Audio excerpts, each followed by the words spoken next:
Yo, c'est Mornia, j'espère que vous allez bien. Vous connaissez tous le sumo, j'espère, mais vous avez sûrement jamais regardé de vidéos de sumo ou alors vous n'êtes pas posé de questions sur l'entraînement des sumotori. Dans cette vidéo, on va parler du sumo en général, de leur entraînement, alimentation, ensuite des règles du sumo et après on va attaquer le top 5 des combats de sumo les plus brutaux. Quand on regarde un affrontement entre sumotori, ce qu'on voit c'est deux fats qui font de la lutte. Bon, c'est à peu près ça. Mais leur entraînement est très fatigant. Alors déjà début d'entraînement, tôt le matin, c'est du cardio. Et pas n'importe quel cardio, c'est le cardio des sumotori. Donc qui consiste à se mettre en queue leu, donc en chenille, tous attraper les épaules de l'autre et trottiner autour du dojo. Donc le cercle là ils combattent, donc tourner autour. Et ça pendant 20 minutes. Là vous vous dites pourquoi ils feraient pas du footing tout simplement ou des sprints tout ça. Bah les Simons ont interdiction de faire du footing parce que bah ils sont très lourds. Et comme ils sont très lourds, s'ils courent ça va tasser leur dos, ça va leur faire des problèmes au dos, des problèmes aux chevilles, aux articulations, aux genoux, tout ça quoi. Parce qu'il faut dire qu'ils sont pas très légers. Déjà qu'en plus l'âge moyen d'un sumotori est de 65 ans, dû à leur nourriture et leur surpoids. Faut pas les faire disparaître trop vite non plus. Après leur entraînement de cardio, ils passent à la souplesse. Parce que oui, un sumotori est peut-être fat, mais très souple. La souplesse, c'est très important pour un rikishi. Un rikishi, c'est un lutteur de sumo. Donc ils ont 3 exercices pour la souplesse. Le premier, le surihashi, qui consiste à avancer sans décoller les pieds du sol. Donc ils se mettent en accroupi, jambes écartées et le buste penché vers l'avant. Et donc ils restent comme ça, en position de gainage, et ils avancent sans décoller les pieds du sol. Donc ils glissent, je sais pas comment ils font, mais ils glissent, oui. Ils grattent comme ça avec leurs orteils. Deuxième exercice, c'est le shiko. Donc ce mouvement consiste à lever sa jambe très haute, la reposer et lever sa deuxième jambe très haute aussi et la reposer. Donc c'est ce que font les sumo avant de nous combattre et on l'a tous fait dans notre vie au moins une fois, c'est sûr. Et donc ils font ce mouvement là qui s'appelle le shiko. Ils le font avant chaque combat. En gros c'est pour chasser les mauvais esprits. Le troisième exercice de souplesse c'est le matawari. Il s'agit tout simplement de s'asseoir par terre, écarter les jambes au maximum, les jambes tendues bien sûr.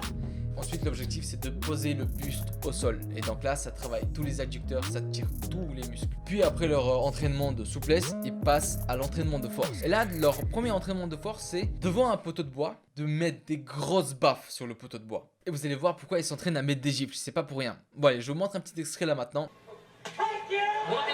Et ça leur arrive aussi de foncer sur le poteau de bois pour s'entraîner à percuter l'adversaire. Et donc ensuite ils commencent l'entraînement spécifique au combat. Donc ils rentrent dans le cercle, ils se poussent, ils se mettent des gifles, ils se combattent quoi. Et pour ce qui est de l'alimentation, par jour ils doivent manger 20 000 calories, ce qui est énorme. Et tout ça pour garder leur poids et pour ne pas descendre de catégorie plus bas. Sachant qu'à 120 à 140 kg, c'est un poids léger. Et ils boivent aussi beaucoup de bière pour sûrement leur bidoche et que ça rapporte des calories. Et j'ai entendu dire aussi qu'après le repas, ils s'allongeaient sur le ventre pour prendre du poids. Mais je ne sais pas si c'est vrai. Pour les règles du sumo, c'est très simple. Pour marquer des points, ils doivent faire sortir l'adversaire hors du cercle ou alors lui faire toucher n'importe quelle partie de son corps au sol. Bien sûr, à part le pied. Allez, c'est parti du coup pour le moment peut-être le plus intéressant de cette vidéo, le top 5 des fights les plus brutaux.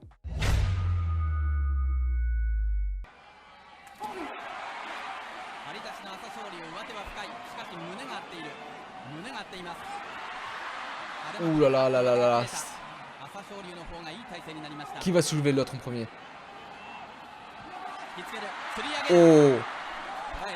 Ah ça se combat sévère là. Ils ont pas la même taille. Le noir il est beaucoup plus grand. Enfin le gars en noir. Ça se repose un peu, ils ont besoin de souffler, normal. En plus on a une très belle vue. Ouh, j'ai raté ça.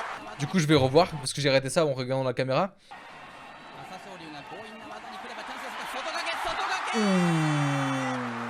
N'empêche les retombées doivent faire très mal. Avec le poids qu'ils ont, le choc sur le dos. Mais vous allez voir les retombées qu'il y aura plus tard. J'ai vu des trucs là, c'est wouh. Vous voyez quand là il se prépare. Quand le deuxième là en bleu a posé ses 2 points au sol. Vraiment les 2 points, pas un seul. Le combat commence. Ça peut faire tac, poum, partir direct. Regardez bien. Pam, et là ça part direct. Oh. Ça fouette pas mal là. Ça se débat.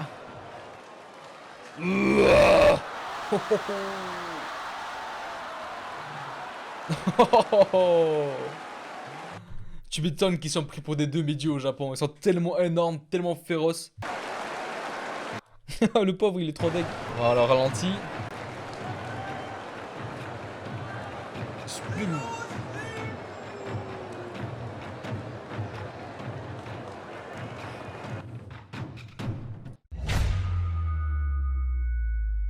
Donc déjà on voit que en fait le gars il est pas si gros que ça.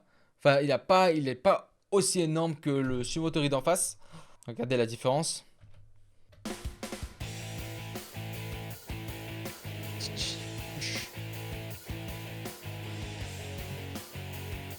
Et là c'est bon, il a chopé, là il a chopé. Ouh, oh.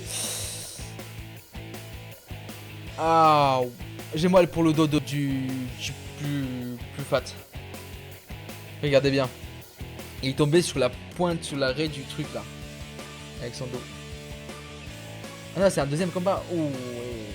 En fait, j'ai envie de tous les regarder là. C'est parti.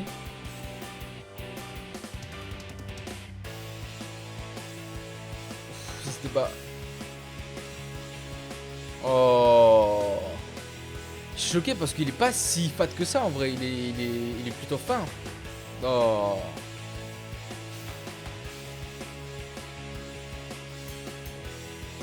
Ouh. Bien joué ça. Il a chopé le bras, il a sauté avec.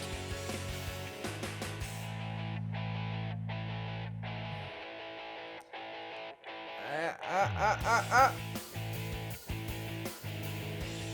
C'est quoi ces effets de lumière là? Ouh. Ah, c'est quand même impressionnant les combats de sumo. C'était un Polonais du coup qui combattait en rouge, le plus fin, c'était un Polonais. Donc pays de l'Est. Ça se comprend un peu. C'est pour ça qu'il est aussi puissant et résistant.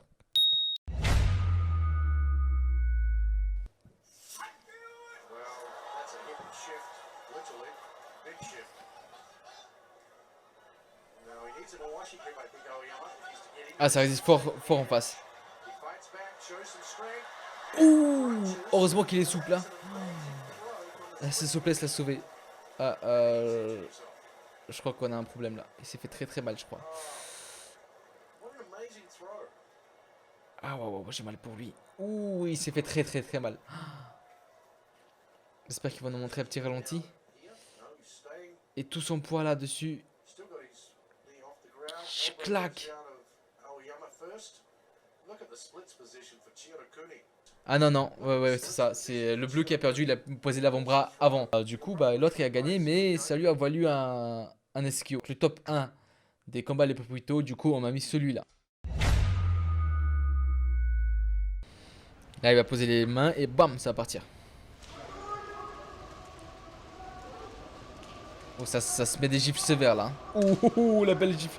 Attendez, vous avez vu la belle gifle qui s'est prise là? Oh, au calme. 2 gifles. Ouh.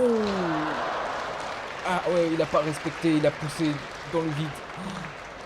Ah ouais, il s'est fait très mal, apparemment. Ça me fait de la peine pour lui. Et il a la tête sonnée, il s'est tapé contre du dur. En plus, c'est pas comme s'il y avait du tatami partout. Mais y a personne qui vient l'aider ou quoi? C'est pas parce qu'ils sont très grands qu'ils résistent à tout, hein. Faut venir les aider, les gars. Juste voir celui-là.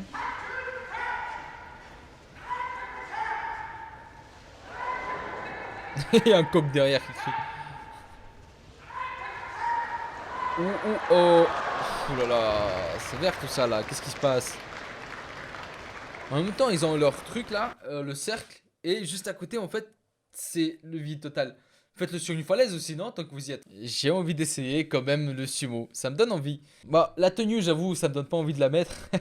Je sais que je vais me faire éclater en 2 secondes. Je vais me faire pousser. Hop, coup d'épaule, je suis plus là. Je fais 110 kilos. Je mérite d'essayer. Bon, voilà, c'est la fin de la vidéo. J'espère que ça vous a plu. J'espère que le sumo vous a plu. Si c'est le cas, n'hésitez pas à partager la vidéo, à aimer la vidéo. Et n'oubliez pas de vous abonner surtout. Merci d'avoir regardé. N'hésitez pas à me dire en commentaire ce que vous avez pensé des combats et de la vidéo. Et je vous dis à la semaine prochaine. J'ai raté mon clin d'œil. Das vidania.